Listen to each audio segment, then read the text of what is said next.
Assalamualaikum warahmatullahi wabarakatuh. Minha arba'atun hurum. Ada 4 bulan yang disebut dengan bulan haram. Yang pertama Zulhijjah, yang kedua Zulqa'dah, Zulhijjah, Muharram, dan Rajab. Salasun mutawaliyatun. Ada 3 bulan yang berurut-urut. Ada 3 bulan yang tak terpisah. Itulah dia Zulqa'dah, Zulhijjah, dan insyaAllah tak lama lagi kita akan masuk ke bulan Muharram. Sedangkan yang 1 bulan ini ma baina Jumada wa Sya'ban, terletak di antara bulan Jumadil Akhir dan bulan Sya'ban, yaitu disebut dengan bulan Rajab. Jadi pada bulan-bulan ini kita dianjurkan beramal. Amal yang paling afdal adalah melaksanakan puasa-puasa sunat. Khusus untuk bulan Muharram nanti itu ada puasa sunat yang disebut dengan puasa Asyura. Jadi kita catat tanggalnya, insya Allah nanti tanggal 1 September itu bertepatan 1 Muharram. Berarti nanti pas pada tanggal 9, yang paling bagus puasa itu tanggal 9, 10, 11. Kalau tidak sanggup 3 hari, karena kata Nabi SAW, jangan sama puasanya dengan puasa Bani Israel. Khaliful Yahud. Bedakan puasa kamu dengan puasa orang Yahudi. Orang Yahudi itu puasanya cuma tanggal 10 saja. Maka supaya kita beda dengan Yahudi, puasa 9, 10, 11. Kalau tak sanggup 9, 10, 11, pilih 2 hari saja, 9, 10. Nah, ketika Nabi sampai ke kota Al-Madinah Al-Munawwarah, Nabi melihat orang-orang Yahudi di Madinah itu puasa. Di Madinah ada 3 orang Yahudi. Yahudi Bani Nadir, Yahudi Bani Quraizah, Yahudi Qainuqa. Mereka tak makan tak minum pada hari itu. Nabi bertanya, "Ma hadza?" Hari apa ini? Mereka menjawab, "Hadza yaumun salihun." Ini hari yang baik. Najjallahu fihi Musa wa aghraqa fihi Fir'aun. Hari ini Allah menyelamatkan Nabi Musa dan menggelamkan Fir'aun laknatullah alaih. Maka kemudian mereka bersyukur kepada Allah dengan melaksanakan puasa pada tanggal 10 karena Allah sudah menyelamatkan Musa alaihi salam dan menenggelamkan Fir'aun. Maka Nabi Muhammad SAW berkata, "Nahnu ahaqqu bi Musa minhum." Kami lebih berhak terhadap Nabi Musa daripada mereka. Maka Nabi pun melaksanakan, memerintahkan fa'amara bi siyamihi. Nabi memerintahkan puasa. Jadi tentang puasa Asyura ini tidak ada ikhtilaf antara ulama tentang disyariatkannya berdasarkan hadis-hadis yang sahih tuntunan Nabi Muhammad sallallahu alaihi wasallam.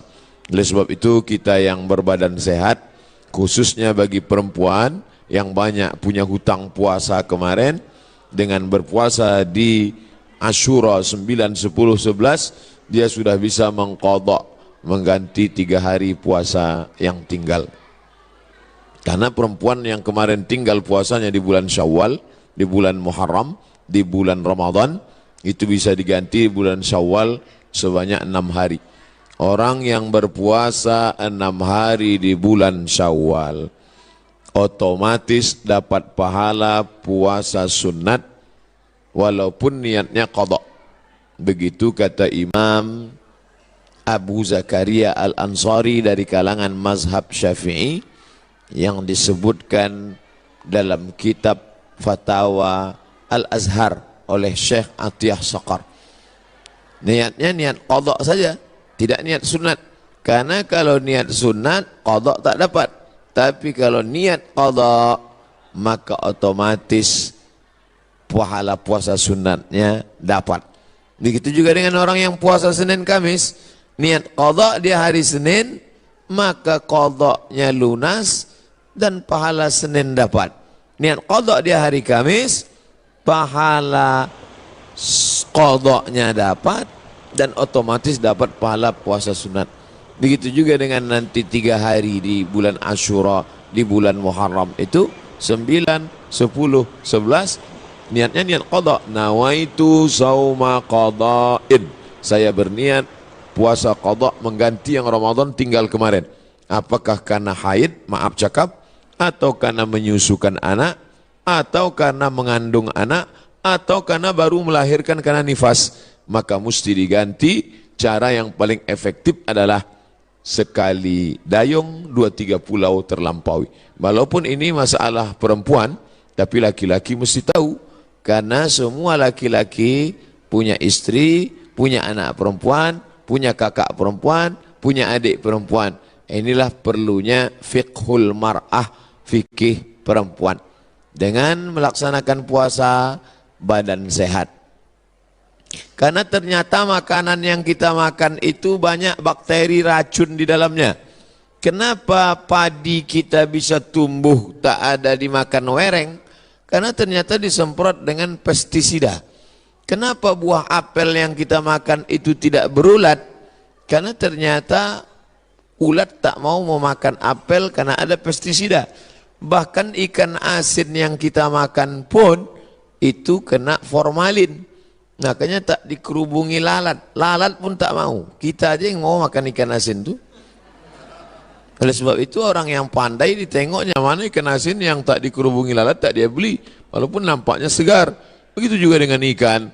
Dulu kita tahu ikan cuma di es saja. Sekarang ikan disiram, direndam pakai formalin. Akhirnya kita memakan racun. Maka muncullah ada kanker darah, kanker tulang, kanker cancer, kata orang barat. Tak ada obatnya sampai sekarang. Ternyata penyakit-penyakit ini bisa hilang dengan menerapkan namanya terapi fasting. Fasting artinya menahan makan. Orang barat tak tahu puasa.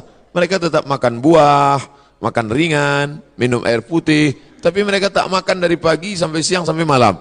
Ternyata kalau kita tidak makan, maka badan kita memakan diri kita sendiri.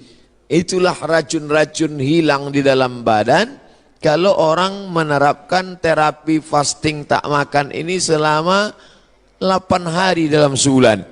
Subhanallah, Masya Allah, ini belum lahir Nabi, belum lahir lagi orang yang menemukan penyakit ini, sudah diajarkan oleh Nabi Muhammad SAW.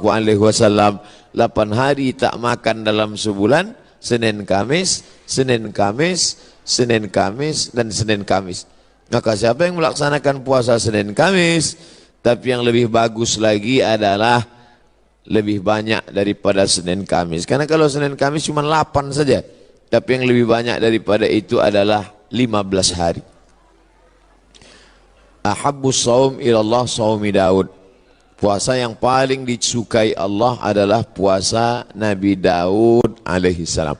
Yasumu yauman, puasa hari ini, makan besok. Puasa hari ini, makan besok. Adapun saya menyampaikan tentang puasa ini karena kebetulan kita di hari baik, bulan baik. Bukan berarti saya sedang puasa, tidak. Jadi jangan nanti ketika diajak makan, Ustaz itu cuma pandai ceramah aja itu. Buktinya dia makan juga. Ini pun ceramah ini tak terlalu lama. Karena tadi saya dapat kabar cepat sikit, kepiting ini udah mau lari gitu. Bapak Ibu yang dimuliakan Allah Subhanahu wa taala, oleh sebab itu nampaknya di masa akan datang tak bisa lagi kita ceramah dalam masjid, mesti dibuatkan pentas karena jamaah mengamuk-ngamuk. Ini kalau dipeturutkan betanggalan pintu-pintu masjid ini nanti lama-lama. Saya beberapa tablik akbar nih saya minta supaya di dalam masjid, karena kalau di keramaian ini dibuat pentas, orang ramai, tak semuanya senang, banyak juga yang takut nengok orang banyak. Nah, jadi maka saya minta ke panitia dalam masjid aja, biar supaya tenang, lebih sejuk. Rupanya masyarakat tak bisa dibendung. Inilah buktinya, tengok melimpah ruah. Kasihan, di masa akan datang nanti panjang umur sehat badan kita buat di stadion lapangan sepak bola. Untuk hari ini sabar-sabarkan aja dulu. Jadi yang di luar menengok Tengok aja lah layar TV itu sama macam menonton TV One hari biasa. Nanti saya sampaikan, selesaikan dulu pesan-pesan ini. Setelah itu nanti saya jawab beberapa pertanyaan. Setelah itu kami pun akan langsung menuju airport karena saya akan berangkat pulang. Ini tausiah yang terakhir. Mudah-mudahan tausiah yang terakhir ini yang terbaik insyaallah. Jadi intinya pulang nanti Bapak Ibu sekalian, Bapak-bapak sampaikan pesan ke istrinya supaya mengganti puasa. Nanti kalau ada yang bertanya apa isi ceramah Ustaz Somad tadi, supaya kau ganti puasa. Karena suami disuruh Allah, ya ayyuhalladzina amanu, wahai para suami, qu anfusakum, jaga dirimu, wa ahlikum, istrimu, anakmu, nara, jaga dari api neraka, yaitu dengan melaksanakan puasa. Ibu-ibu, perempuan-perempuan banyak tahan makan, tahan minum. Apa nama programnya? Diet. Dia mau diet, kurus. Diet, tahan makan, tahan minum. Tapi orang diet tak dapat pahala. Tapi kalau orang puasa, dua-duanya dapat. Pahala dapat, qadha lunas, pahala sunat dapat, diet menyusul. Dengan syarat jangan diganti di waktu malam. Karena banyak juga mengkodok puasa di waktu siang, mengkodok makan di waktu malam. Nah, tak dapat apa-apa. Oleh sebab itu maka badan sehat, otak sehat, orang yang sedang melaksanakan puasa menanamkan takut kepada Allah Subhanahu wa taala. Takut menganiaya orang, takut menengok yang haram, takut membicarakan aib orang. Kalau sedang puasa Asyura itu nanti mana ada orang mau membicarakan aib orang lain? Ibu-ibu yang ditelepon kawannya cerita tentang tetangga, anak si fulan, istri si fulan, tak mau dia bicara. Jangan bicarakan aib orang lain, stop. Nanti malam baru kita bahas, kata dia. Haram, tak boleh. Man lam yada' qaula zur, siapa yang tak meninggalkan cakap kotor, cakap yang tak baik, membicarakan aib orang lain, menganiaya, falaisa lillahi hajatun fi ayyada'a ta'amahu wa syarabahu. Tak ada gunanya dia tahan makannya, dia tahan minumnya, kalau tidak menahan cakap kasar, aib, ghibah, namimah. La yadkhulul jannatan lamamun, tak masuk surga orang yang membawa-bawa cakap orang. Cakap si A tentang si B, disampaikan oleh si B kepada si C, beradu kepala si B dengan si C gara-gara si B. Oleh sebab itu dalam hadis dikatakan, Nabi membelah pelepah kurma, Nabi tusukkan ke suatu makam. Sahabat heran, kenapa kau tusukkan pelepah kurma itu ya Rasulullah? Kata Rasulullah, ini orang yang di dalam kubur ini sedang kena azab. Azab apa? Azab kubur. Itulah makanya sebelum salam kita berdoa, Allahumma inni a'udzubika min azabi jahannam wa min azabil qabri. Minta jauh dari azab kubur. Kenapa dia di azab kubur ya Rasulullah? Ada dua dosa dia. Yang pertama, kena azab kubur karena namam, membawa-bawa cakap orang. Oleh sebab itu kalau lidah ini terpancing mau bicara aib orang lain, stop, diisi dengan zikir, tasbih, tahmid, takbir, tahlil. Tasbih, subhanallah. Tahmid, alhamdulillah. Takbir, Allahu akbar. Tahlil, la ilaha illallah. Kalimatani, dua kalimat. Khafifatani alal lisan, ringan di lidah. Thaqilatani fil mizan, berat pada timbangan hari kiamat. Habibatani ilar rahman, disukai Allah. Subhanallah bihamdihi, subhanallahil azim. Subhanallah bihamdihi, subhanallahil azim. Subhanallah bihamdihi, subhanallahil azim. Jadi yang paling bagus diisi pada bulan haram ini, Dzulqa'dah, Dzulhijjah, Muharram, ini adalah puasa sunat. Tapi ada 4 hari di bulan ini tak boleh puasa. Di antara 3 bulan ini ada 4 hari tak boleh puasa. Itulah dia tanggal 10, tanggal 11, tanggal 12, tanggal 13. Kenapa tak boleh puasa? Karena hari raya daging kambing melimpah ruah. Walaupun tak semua bisa makan kambing ini, karena asal ditengoknya, baru menengok bungkusnya aja sudah naik darah tingginya. Belum lagi makan dagingnya.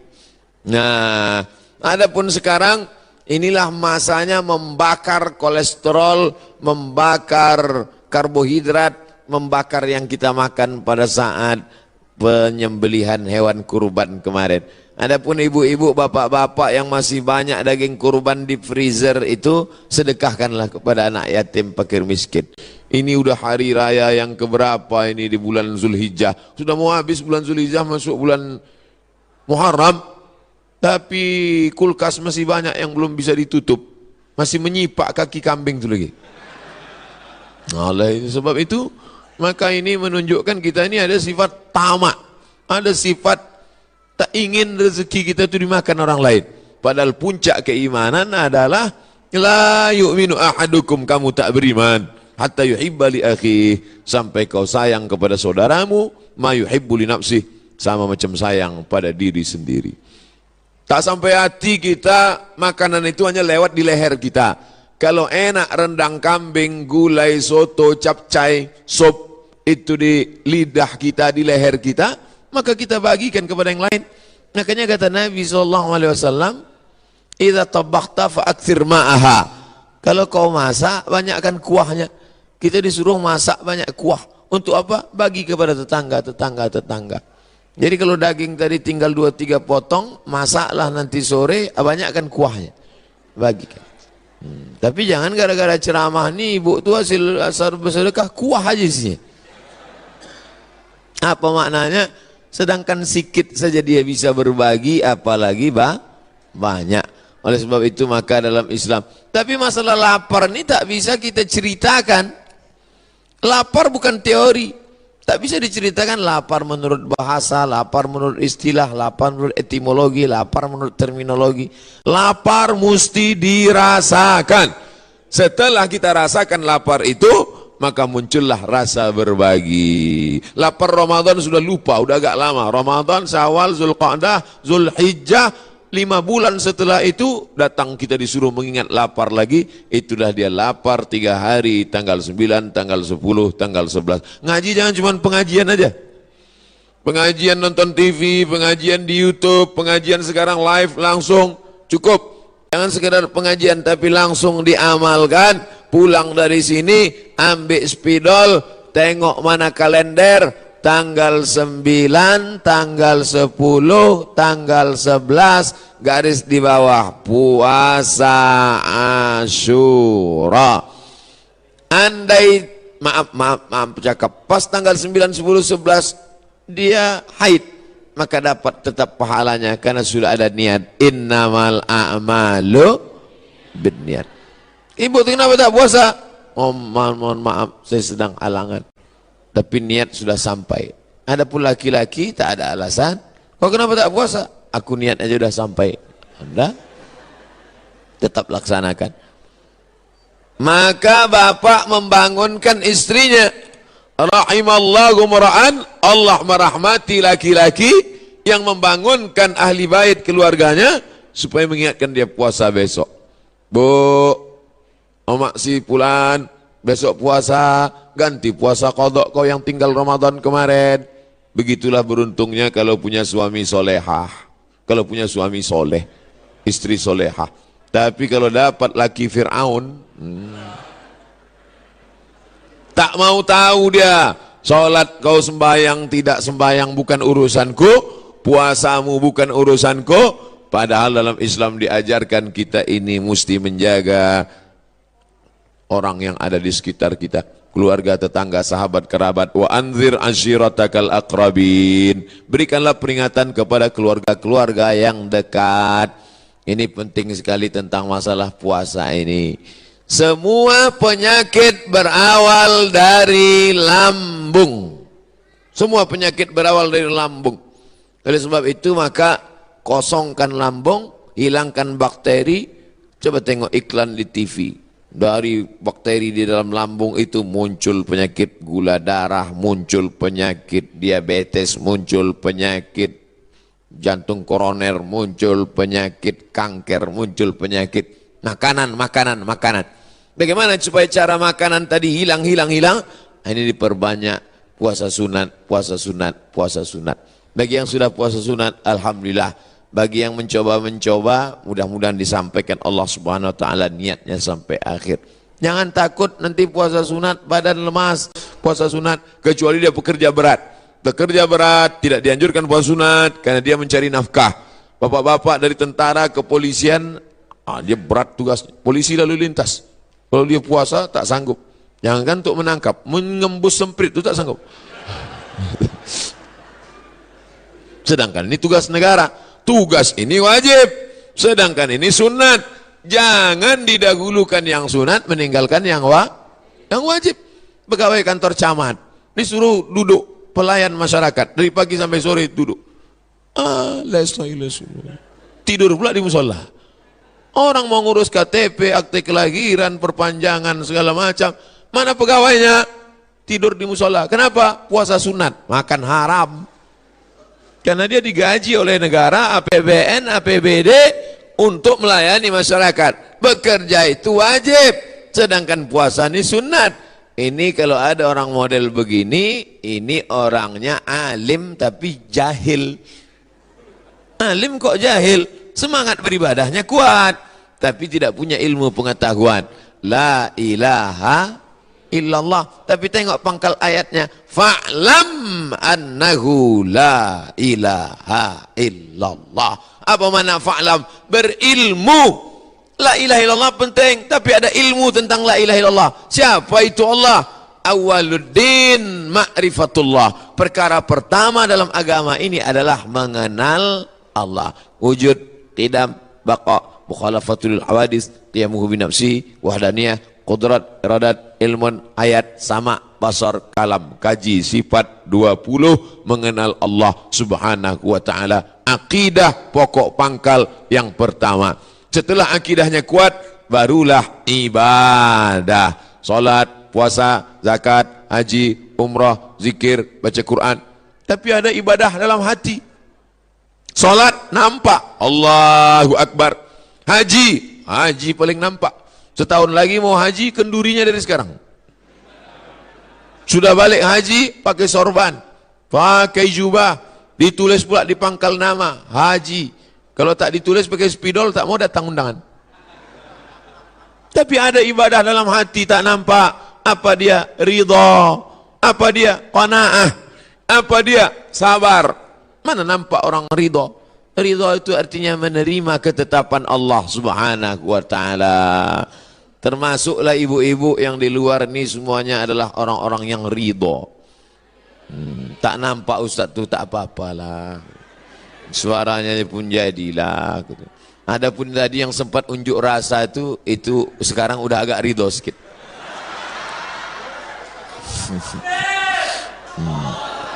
Nanti setelah kita masuk ke dalam surga, ditanya oleh Allah, surga kalian sudah dapat, makanan kalian sudah dapat, sungai, taman-taman, maza turidun, penghuni surga kalian mau apa? Penghuni surga menjawab, ridhaka. Ada satu yang kami belum dapat, ridha engkau ya Allah. Karena yang mendapatkan ridha Allah adalah orang-orang yang ridha di dunia, menerima ketetapan Allah subhanahu wa ta'ala. Nah, jadi yang di luar ini udah ketetapan Allah, terima aja lah nih. Gitu cara menenangkan orang yang di luar-luar. Waalaikumsalam warahmatullahi wabarakatuh. Jazakumullahu khairan. Jangan lupa like, komen, dan juga subscribe.